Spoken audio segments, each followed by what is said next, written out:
안녕하세요. 오늘도 사연누리를 찾아주셔서 감사합니다. 좋아요와 구독은 저에게 큰 힘이 됩니다. 알림 설정으로 새 사연도 편하게 들으세요. 이른 아침, 무진 대학병원 정문 앞. 짙은 회색 건물 외벽 너머로 바삐 오가는 사람들 속에 하얀 간호복을 입은 26살 김미래가 서 있었습니다. 두 손엔 깔끔하게 다려진 파우치를 들고 있었고 입가엔 어색한 미소가 번졌지요. 긴장한 듯 입술을 꾹 다물고 한참을 서 있다가 그녀는 숨을 크게 들이마신 뒤 조용히 병원 안으로 걸음을 옮겼습니다. 무진 대학병원은 지역에서 손꼽히는 대형 병원이었고 환자와 보호자, 의료진들로 매일 북적이는 곳이었죠. 미래는 이 병원 소아과로 발령을 받았고 그 사실만으로도 가슴이 벅찼습니다. 아이들을 좋아했고 생명을 돌보는 일이 자신에게 어울린다고 생각했으니까요. 간호국에 도착하자 새하얀 복장을 한 동기 간호사들이 몇 명 보였습니다. 그들 중 몇몇은 긴장한 얼굴로 서 있었고 몇몇은 아는 척도 없이 휴대폰만 바라보고 있었지요. 누군가 조용히 다가와 미래에게 말을 걸었습니다. 첫 인사였습니다. 자신을 선배 간호사라고 소개한 이는 박수진이라는 이름을 가진 사람이었죠. 그녀는 차분한 목소리로 잘 부탁드려요. 라고 말했지만 그 눈빛은 묘하게 싸늘했습니다. 미래는 미묘한 온도 차를 눈치채지 못한 듯 반갑게 인사를 건넸습니다. 소아과 병동은 아이들의 웃음소리가 들릴 것 같았지만 현실은 다소 달랐습니다. 병실마다 울음소리와 보호자의 다급한 음성, 알람 소리들이 뒤엉켜 있었고 간호사들은 무표정하게 발걸음을 옮기며 주사기와 수액을 들고 다녔습니다. 미래는 정신이 아득했지만 마주치는 환자들에게 작은 미소를 잊지 않으려 노력했어요. 첫날이니까요. 누구나 처음엔 어색하고 낯설다고 생각했으니까요.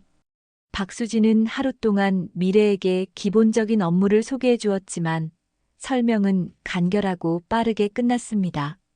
어떤 때는 일부러 뭘 빼먹은 듯한 인상도 있었고 미래가 질문하면 짧은 대답으로만 넘기기 일쑤였지요.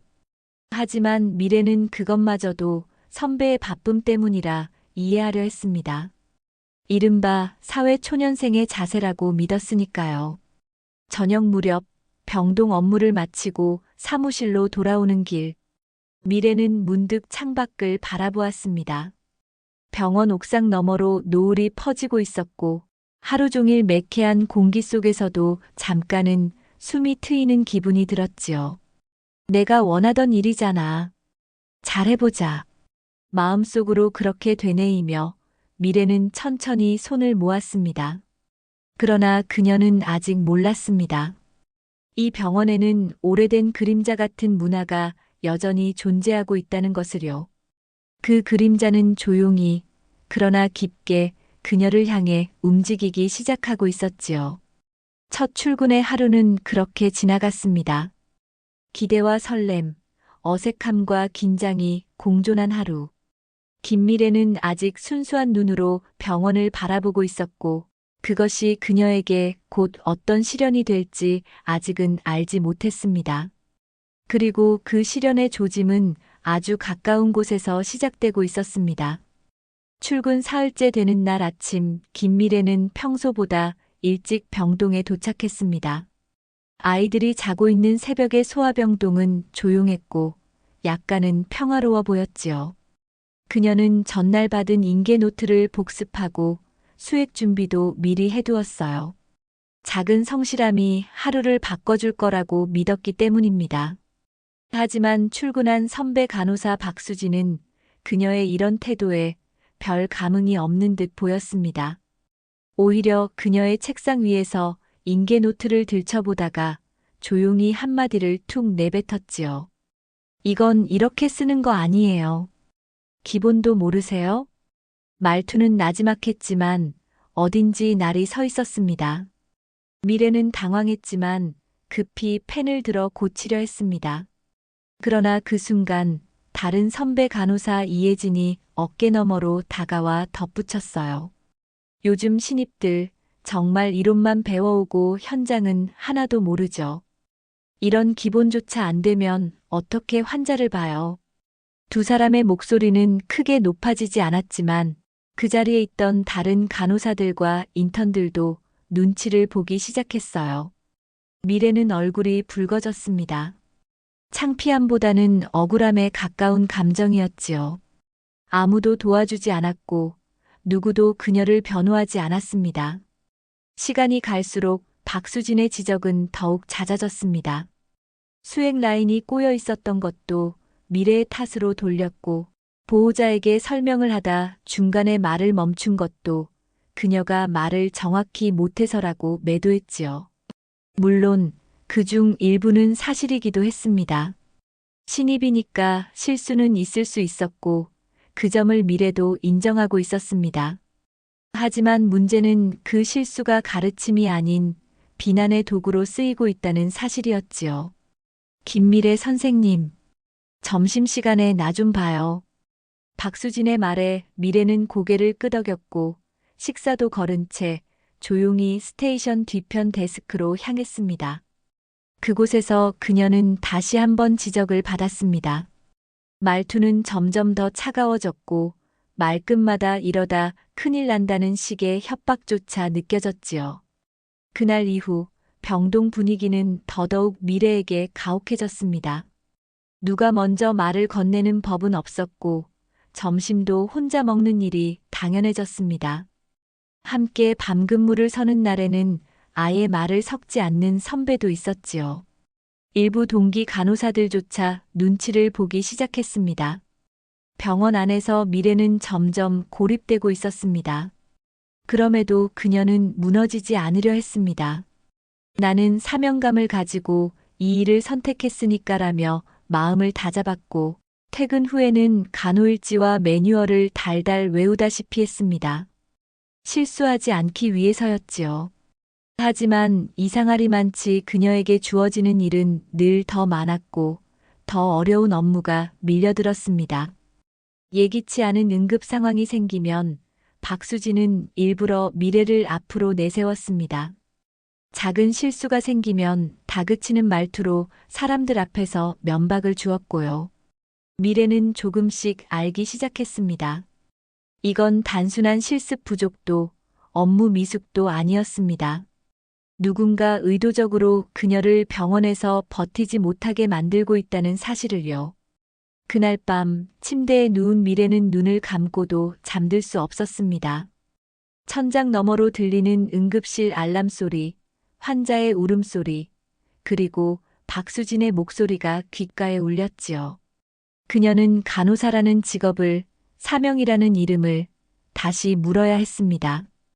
그리고 어렴풋이 떠올랐습니다. 처음 이 병원을 선택했을 때 단순한 이상만이 아니었습니다. 뭔가를 직접 확인하고 싶어서 이곳에 왔다는 감정이 마음속 깊은 곳에서 피어오르기 시작했습니다. 하지만 아직은 그녀조차 그 이유를 분명히 기억해내지 못했습니다. 김미래는 매일 아침 집을 나서는 것이 두려워졌습니다. 간호사복을 입고 지하철에 올라 병원 이름이 적힌 안내방송을 들을 때마다 손끝이 떨리고 배가 조여오는 느낌이 들었죠. 하지만 그녀는 늦지 않으려 애썼습니다. 태도 하나라도 흠잡히면 또 혼날까봐 같은 실수를 반복하지 않기 위해 매 순간 신경을 곤두세웠습니다. 병동은 여전히 차가웠습니다. 선배 간호사들은 서로를 부르며 웃기도 했지만 그 웃음은 미래가 다가갈 틈을 주지 않았습니다. 박수진은 사소한 인계 실수도 회의 시간에 크게 지적했고 다른 간호사들이 보는 앞에서 그녀를 책임감 없는 간호사로 몰아갔습니다. 이혜진은 그보다 더 교묘했지요. 미래가 실수한 것이 없을 때에도 그녀를 따로 불러 이 분위기 망치는 거 스스로도 느끼죠?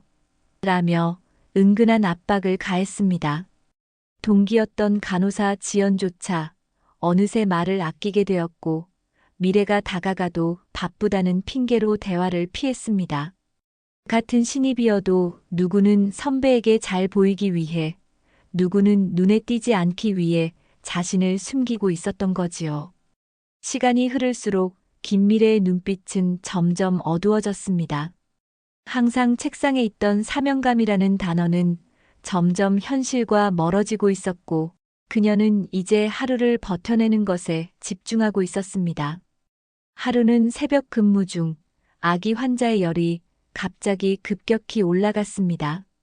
미래는 보호자에게 설명한 뒤 주치의에게 보고하려 했지만 응급 상황이 겹쳐 주치의가 도착하기까지 시간이 걸렸습니다. 그 사이 박수진이 병실로 들어왔고 상황을 확인하자마자 미래를 향해 목소리를 높였지요. 지금 뭐 하는 거예요? 이렇게 됐으면 바로 링거 교체했어야죠. 매번 말해도 이렇게밖에 못해요? 그 말에 보호자는 얼굴이 굳었고 미래는 말없이 고개를 숙였습니다. 하지만 그녀는 알고 있었습니다. 정해진 프로토콜을 그대로 따랐고 임의로 처치할 수 있는 상황이 아니었다는 것을요. 그럼에도 아무도 그녀를 변호하지 않았습니다. 이 상황은 또 하나의 태움이었고 아무도 나서지 않았습니다. 이날 이후 김미래는 자주 화장실에서 울게 되었습니다. 아무도 없는 곳에서 물소리에 숨겨 울음을 삼켰습니다. 그 눈물은 억울함과 분노, 그리고 무기력의 결정체였죠. 한때 그녀는 누군가의 생명을 지키는 사람이 되고 싶었고, 누군가의 밤을 함께 지켜주는 간호사가 되고 싶었지만, 지금은 그 모든 바람이 조롱처럼 느껴졌습니다. 그녀는 병원 복도에서 아이가 울음을 터뜨리는 소리를 들으며 문득 생각했습니다. 저 아이도 자신의 눈앞에서 울던 환자들도 결국은 이 구조 속에서 또 다른 피해자가 될 수 있다고요. 그리고 더 끔찍한 건 그 피해자 중 하나가 이미 자신이라는 사실이었습니다. 그날 밤 퇴근 후 집으로 돌아온 미래는 소파에 앉은 채 그대로 눈을 감았습니다. 저녁을 챙겨 먹을 힘도 없었고 휴대폰의 알림도 무시한 채 시간이 흐르길 바랐습니다. 고요한 방 안에서 문득 자신에게 물었습니다. 내가 틀린 걸까? 내가 약해서 이런 걸까? 하지만 그 질문에 대한 대답은 여전히 없었습니다. 오히려 병원이라는 이름 아래 누군가는 익숙하게 상처를 주고 누군가는 그 상처를 받아야만 하는 구조가 너무 당연하게 느껴졌습니다. 다음 날 김미래는 다시 병원으로 향했습니다. 두통약을 챙겨 넣고 울지 않겠다고 다짐하며 무표정한 얼굴을 연습했지요. 하지만 그녀의 손은 여전히 떨리고 있었고 마음은 이미 상처로 얼룩져 있었습니다. 그리고 이 고통은 이제 단지 정신적인 영역을 넘어서 점점 그녀의 몸마저 무너뜨릴 준비를 하고 있었지요. 무진 대학병원 소아과 병동의 아침은 늘 분주했습니다. 김미래는 다크서클을 숨기지 못한 얼굴로 출근했고 걸음을 내딛는 것조차 버거워 보였습니다. 전날 야간 근무에 이어지는 당번 일정, 쉴 새 없이 쏟아지는 업무, 그리고 누구에게도 기대지 못하는 고립된 위치. 그녀의 눈빛은 이미 생기를 잃어가고 있었지요. 그날 아침도 예외는 아니었습니다. 보호자 민원이 들어왔고 환자의 상태 변화에 따른 긴급 처치가 겹쳤습니다. 미래는 그 혼란 속에서도 매뉴얼을 지키며 움직였지만 박수진은 그 모습을 보며 고개를 절레절레 흔들었습니다. 이래서야 언제 혼자서 근무하겠어요. 이런 사소한 것도 한참 걸려요. 그 말에 다른 간호사들이 쓴웃음을 지었고 미래는 아무 말 없이 고개를 숙였습니다. 이제는 억울함조차 감정으로 드러내지 못할 정도로 그녀는 자신을 숨기는데 익숙해졌습니다. 그러나 몸은 거짓말을 하지 않았습니다. 퇴근 무렵부터 두통과 구토감이 밀려왔고 시야가 흐릿하게 흔들렸습니다.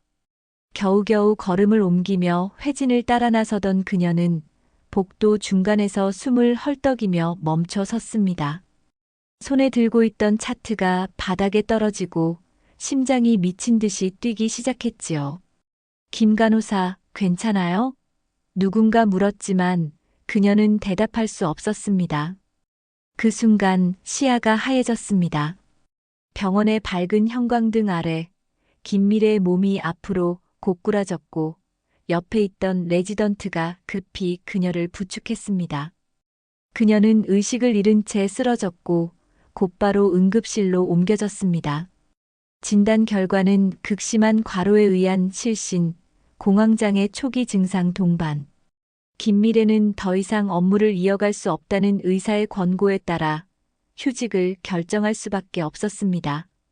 마지못해 내려진 선택이 아니라 생명을 지키기 위해 내려야만 했던 몸이 먼저 외친 경고였던 것이죠. 그 소식이 병동에 전해졌을 때 박수진은 짧게 한숨을 쉬며 이렇게 말했습니다. 이제 또 인원 부족하겠네요. 겨우 신입 하나 빠졌다고 힘든데 진짜 환장하겠어요. 그 말을 듣고도 아무도 웃지 않았습니다. 하지만 누구도 박수진에게 이의를 제기하지 않았고 오히려 다른 간호사들도 피곤하다는 말로 주제를 돌렸습니다. 미래의 존재는 그들에겐 결혼이 난 자리일 뿐이었습니다. 이번 병실의 침대에 누운 김미래는 천장을 바라보며 혼잣말처럼 중얼거렸습니다. 결국 나 혼자만 힘들었던 게 아니었구나. 그런데도 왜 아무도 아무 말도 하지 않는 걸까? 그녀는 자신이 왜 이 병원을 선택했는지, 왜 소아과를 원했는지 그 처음의 감정을 떠올리려 했지만 이제는 기억 너머 안개처럼 희미해져 있었습니다. 기억은 있지만 감정은 남아있지 않았던 것이죠. 하지만 병실을 찾아온 누군가의 한마디가 미래의 마음속에서 다시 작은 파장을 일으켰습니다. 소아과에 입원해 있던 아이의 어머니가 작은 도시락을 들고 찾아와 이렇게 말했습니다. 김 간호사님 덕분에 우리 아이가 웃을 수 있었어요. 너무 감사했어요. 꼭 다시 병동에서 뵐 수 있으면 좋겠어요. 그 말에 미래는 처음으로 병원 밖의 공기를 마신 듯한 표정을 지었습니다. 아픈 몸이지만 마음 한구석이 따뜻해지는 순간이었지요. 그 따스함은 아주 작고 희미했지만 확실히 그녀 안에 다시 살아나는 감정이었습니다. 그러나 현실은 여전히 냉정했습니다. 병원은 돌아가고 있었고 구조는 변하지 않았으며 박수진과 이혜진은 그대로였습니다. 미래가 없는 자리에는 또 다른 신입이 들어왔고 그 신입은 어느새 긴장한 얼굴로 병동을 배회하고 있었죠. 김미래는 그 모습을 지켜보며 생각했습니다. 지금 이 구조 안에서 과연 누가 누구를 바꿀 수 있을까? 아니, 정말 바꾸려는 사람이 존재하긴 했을까? 그 질문이 그녀의 눈빛 속에 다시 불을 붙이고 있었습니다. 김미래의 병실에는 더 이상 주사기 소리도 아이들의 울음소리도 들리지 않았습니다. 규칙적으로 울리는 심박수 모니터와 창문 너머로 스며드는 햇살만이 그녀에게 시간을 알려주었지요. 휴직이라는 단어는 그녀에겐 낯설고도 잔인했습니다. 스스로 선택했지만 선택하지 않은 결과였고 그녀를 이곳까지 밀어낸 수많은 순간들이 머릿속을 계속 맴돌았습니다. 퇴원 후 미래는 병원 근처 작은 오피스텔로 돌아왔습니다. 집에 가면 가족이 걱정할까 두려웠고 친구들은 이미 하나둘 연락을 멀리하고 있었기에 조용한 공간에서 혼자 생각을 정리하고 싶었지요. 이틀, 일주일, 시간이 흐르면서도 이상하게 병원의 공기와 감정은 그녀의 뇌리에서 지워지지 않았습니다. 하지만 동시에 묘한 의문이 들기 시작했지요. 왜 그토록 많은 피해자가 생기고 있는데 왜 누구도 이 병원의 구조를 바꾸려 하지 않는 걸까? 왜 모두가 침묵하고 있는 걸까?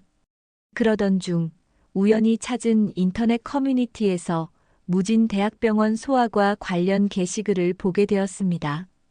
익명의 간호사들이 과거의 태움 경험을 털어놓고 있었고, 그 중에는 박수진의 이름이 실명은 아니지만 암시적으로 등장하고 있었지요. 근무할 땐 꼭 매일 울고 퇴근하면 벽만 보고 있었다. 박영 선배가 무섭다기보다 병원 전체가 한편처럼 느껴졌다. 그 글을 읽으며 미래는 오랫동안 꾹 눌러놓았던 감정을 다시 꺼내게 되었습니다. 자신만이 겪은 일이 아니었고 피해자는 여럿이었으며 모두가 똑같은 방식으로 침묵 속에 사라졌던 것이었습니다. 그리고 그제야 떠올랐습니다. 자신이 무진 대학병원을 선택한 이유. 그녀의 할머니 김인숙, 과거 무진재단의 창립자이자 현 명예이사장. 어린 시절 김미래는 병원에 자주 놀러가곤 했고 할머니는 말하곤 했습니다. 언젠가 내가 여기서 일하게 될지도 모르지. 그땐 병원의 진짜 얼굴도 보게 될 거야. 그 말이 그저 어린 손녀에게 들려주는 농담인 줄 알았지만 지금에 와선 달랐습니다. 김미래는 자신이 선택한 이 길이 단순히 간호사로서의 꿈을 위한 것이 아니라 무언가를 직접 보고 겪고 증명하기 위해서였다는 사실을 깨닫게 되었지요. 며칠 후 병원 내부 회계 자료를 정리하던 직원 하나가 인사과에서 나오는 서류를 몰래 들여다보게 됩니다. 그 속에는 김미래의 입사 서류와 특별 채용 이력이 일부 남아 있었고 그녀가 김인숙 이사장의 손녀라는 정보가 언뜻 비쳐 있었습니다. 그리고 이 소문은 빠르게 퍼지기 시작했습니다. 그 김미래 간호사, 혹시 재단 쪽 사람이었대. 설마. 그럼 왜 그렇게 당하고만 있었겠어요? 아니래도 박수진이 완전 큰일 날 뻔한 거 아냐? 소문은 언제나 뿌리보다 과장을 먼저 타고 퍼지기 마련이었습니다. 특히 진실에 다가갈수록 사람들의 반응은 더 극단적이 되었지요. 누군가는 믿지 않았고 누군가는 오히려 더 조심스럽게 그녀를 언급했습니다. 하지만 박수진은 달랐습니다. 불쾌한 기색을 감추지 못했고 무슨 재단 손녀가 그따위로 일했겠냐고 강하게 부정했습니다. 그 말에는 다급함과 두려움이 섞여 있었죠. 그녀도 어렴풋이 느끼고 있었던 것입니다. 김미래가 단순한 신입이 아닐 수도 있다는 것을요. 한편 김미래는 병원 인사 기록을 열람하고 조용히 재단 내부 사무실을 드나들기 시작했습니다. 복귀를 위한 행보처럼 보였지만 사실은 병원 내 인사와 교육 시스템의 실태를 직접 확인하기 위함이었지요. 그녀는 침묵하지 않기로 결심했습니다. 피해자가 다시 병원으로 돌아가는 일은 흔치 않지만 그녀는 이제 더 이상 피해자이기만 하지 않았습니다. 무진재단 이사장직이 교체된다는 소식은 예상보다 조용하게 퍼졌습니다. 병원 내부 게시판에는 짧은 공지 하나만 올라왔습니다.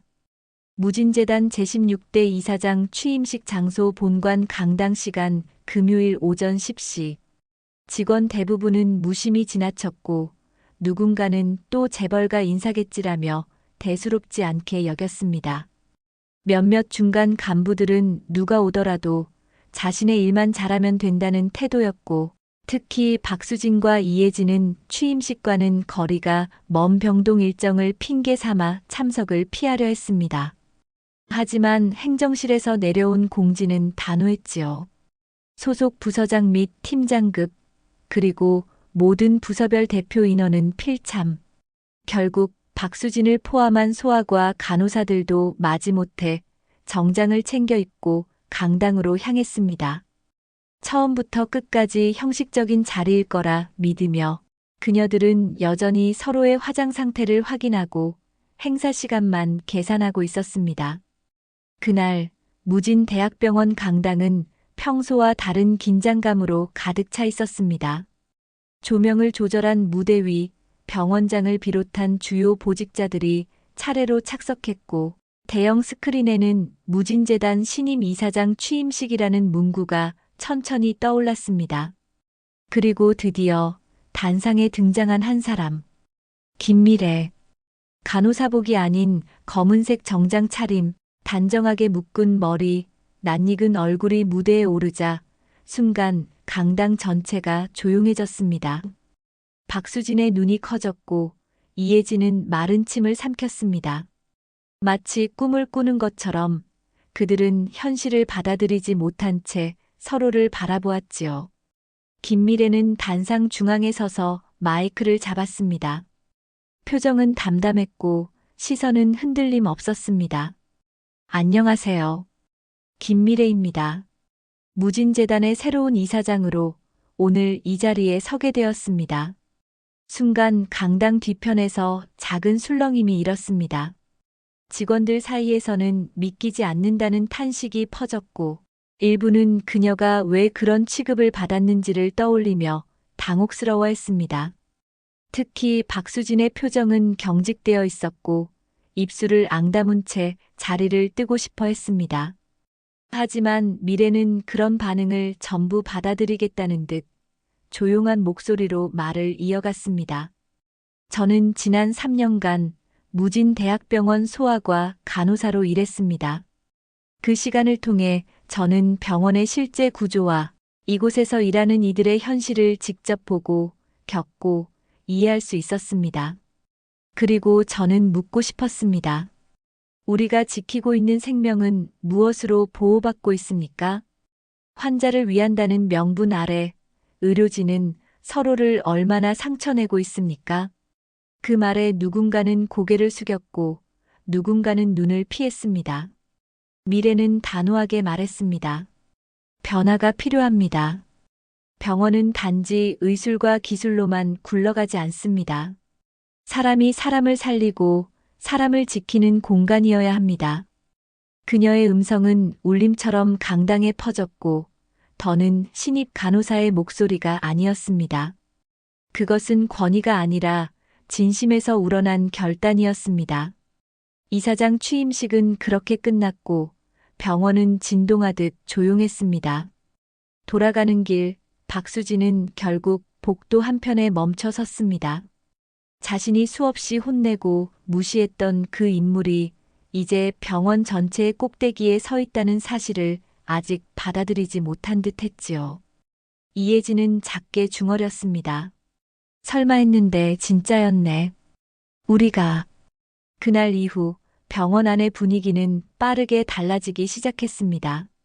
일부는 진심 어린 반성을 시작했고 일부는 눈치를 보기 시작했습니다. 누군가는 이제 큰일 났다며 회의적인 반응을 보였고 누군가는 오히려 희망을 품었습니다. 하지만 김미래는 스스로 알고 있었습니다. 이 변화가 단지 위치나 권한만으로 가능한 것이 아니라는 것을요. 이제부터가 진짜 시작이라는 것을 그녀는 누구보다 잘 알고 있었지요. 김미래가 이사장으로 취임한 이후 무진대학병원 소아과 병동에는 이전과 다른 공기가 감돌기 시작했습니다. 인사과에서는 병동 전수조사를 예고했고 익명으로 간호사 실태를 점검하는 설문조사가 시작되었습니다. 보호자 민원은 별도로 관리되었고 간호사들 사이에서도 태움이라는 단어가 더 이상 가볍게 오르내리지 않게 되었지요. 그러나 이런 변화가 모두에게 반가운 것은 아니었습니다. 박수진은 병동 스테이션에서 차트를 넘기며 애써 평정심을 유지하려 애썼습니다. 이런 식으로 병원 돌아가겠어요? 설문조사 한다고 뭐가 달라지는데요? 옆에 있던 이혜진은 조심스럽게 반응했습니다. 수진아, 조심해. 지금은 괜히 눈에 띄면 더 문제될 수도 있어. 하지만 박수진은 고개를 절레절레 저었습니다. 지금까지는 우리가 병동 돌려왔어. 저 사람 김미래. 아무리 이사장이라도 병원 돌아가는 구조 모르면 오래 못 가. 그 말에는 흔들림과 분노, 그리고 감춰지지 않는 불안이 섞여 있었습니다. 김미래가 신입 간호사 시절 겪은 모든 상황이 이제 그녀의 손에 쥐어진 권한을 통해 되돌아올 수 있다는 두려움이 박수진의 마음속에 점점 고여가고 있었던 것이지요. 그 무렵 김미래는 별도로 간호부장을 만나 내부 개선안 초안을 직접 보고했습니다. 정기 면담 제도를 전 부서에 도입하고 태움 의심 사례에 대해 외부 조사기관을 통한 평가를 받을 예정입니다. 간호부장은 논란 기색을 감추지 못했습니다. 이사장님, 이건 병원 내부 기강을 흔드는 조치가 될 수도 있습니다. 그러나 미래는 단호했습니다. 기강을 세우기 위해서라도 처음부터 다시 세워야 합니다. 감추지 않고 드러내야 바꿀 수 있어요.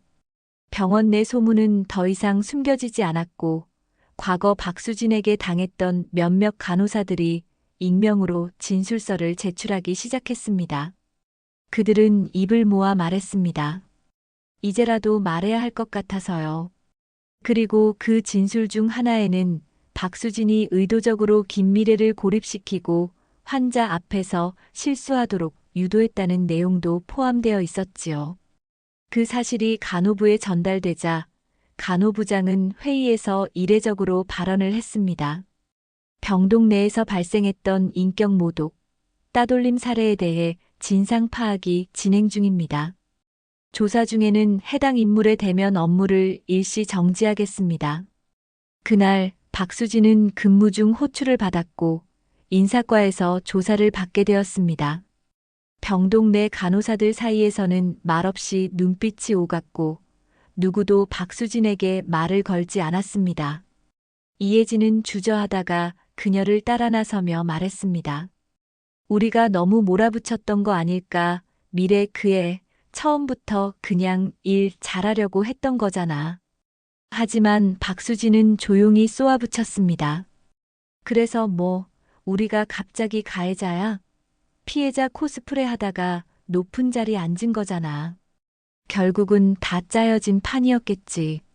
그녀의 말은 더 이상 예전처럼 당당하지 않았고 목소리에도 힘이 빠져 있었습니다. 그녀조차 자신이 한 일의 무게를 점점 받아들이고 있었던 것이지요. 한편 김미래는 매일 퇴근 후 병원 뒤편 작은 정원에 들러 조용히 걷곤 했습니다. 그곳은 한때 자신이 눈물을 훔쳤던 공간이었고 지금은 무게를 짊어진 마음을 잠시 내려놓는 유일한 시간이었지요.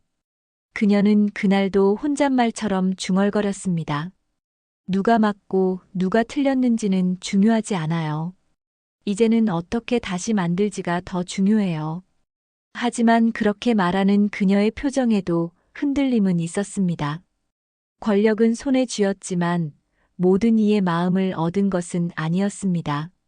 변화는 시작되었지만 그 끝은 여전히 불확실했고 고통받은 시간만큼 회복은 더뎠습니다. 그리고 그녀는 알고 있었습니다. 다음 움직임이 무진대학병원의 운명을 완전히 바꾸게 될 것이라는 사실을요. 무진대학병원 이사장실은 늘 차분한 긴장감으로 가득했습니다. 김미래 이사장은 창밖을 바라보며 지난 시간을 되돌아보고 있었습니다. 신입 간호사였던 자신이 이 자리에 오르기까지의 길은 험난했고 그 과정에서 많은 상처를 겪었습니다. 그럼에도 불구하고 병원의 변화를 위해 앞으로 나아가야 한다는 다짐이 그녀의 마음을 굳게 붙잡고 있었지요. 그때 문이 조심스레 열리며 비서가 들어왔습니다. 이사장님, 손님이 찾아왔습니다. 박수진과 이혜진이 들어왔습니다. 잠시 망설였지만 미래는 말했습니다. 들어오시라고 해요. 두 사람은 긴장한 얼굴로 한 걸음씩 조심스럽게 다가왔습니다. 미래는 고개를 들어 그들을 바라보며 조용히 기다렸습니다. 박수진이 떨리는 목소리로 입을 열었습니다. 미래 씨 아니 이사장님, 이렇게 직접 찾아와서 죄송합니다. 오래도록 상처를 드렸다는 걸 알고 있습니다. 이어 이혜진도 머리를 숙이며 말했습니다. 저희가 너무 무심했고 미래 씨가 아니 이사장님이 얼마나 힘들었을지 이제야 진심으로 알게 됐습니다. 미래는 두 사람의 눈을 똑바로 바라보며 말했습니다. 사과가 더 빨랐다면 좋았을 텐데요. 그래도 진심 어린 사과를 듣는 게 중요하다고 생각합니다. 하지만 사과만으로는 부족합니다. 행동이 따라야 진짜 변화가 시작됩니다. 박수진은 무거운 숨을 내쉬며 말을 이었습니다. 그동안 저도 많이 반성했습니다. 결국 제 잘못이 크다는 걸 인정합니다.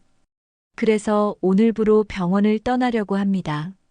이사장님이 만드는 새로운 병원에서 더 이상 짐이 되고 싶지 않아요. 이혜진은 놀란 듯 했지만 이내 박수진의 결정을 존중하는 눈빛을 보냈습니다. 박수진 씨, 정말 그게 최선입니까? 함께 바꿔나갈 수 있지 않을까요? 박수진은 단호했습니다. 아닙니다. 지금의 저는 이 병원에 더 이상 있을 자격이 없다고 생각합니다. 제 행동에 대한 책임을 지는 것이 맞다고 생각하고 이사장님의 앞길을 응원하겠습니다. 미래는 깊이 숨을 들이마신 후 조용히 대답했습니다. 결정을 존중합니다. 하지만 기억하세요. 병원은 혼자의 힘으로 바꿀 수 없습니다. 우리가 모두 함께 나아가야 할 길입니다. 그 순간 긴장과 무거움이 조금씩 풀리며 사무실 안에 따뜻한 공기가 스며들었습니다. 세 사람은 과거의 상처를 담담히 마주하고 앞으로의 변화를 위해 서로에게 진심을 전한 시간이었지요. 박수진과 이혜진이 이사장실을 나서며 미래는 조용히 책상에 앉아 먼 하늘을 바라보았습니다. 이제 진짜 시작이다. 그녀의 눈빛에는 흔들리지 않는 결의와 함께 앞으로 나아갈 희망이 가득했습니다. 무진대학병원은 서서히 변해갔습니다. 과거의 어둠을 마주하고 새로운 빛을 향해 걸어가는 그 길에서 김미래 이사장과 동료들은 다시 그 자리에서 서로를 믿고 힘을 합쳐나가고 있었습니다. 오늘 이야기 잘 들으셨나요? 그렇다면 구독과 좋아요 부탁드려요. 이야기를 만드는데 큰 힘이 됩니다.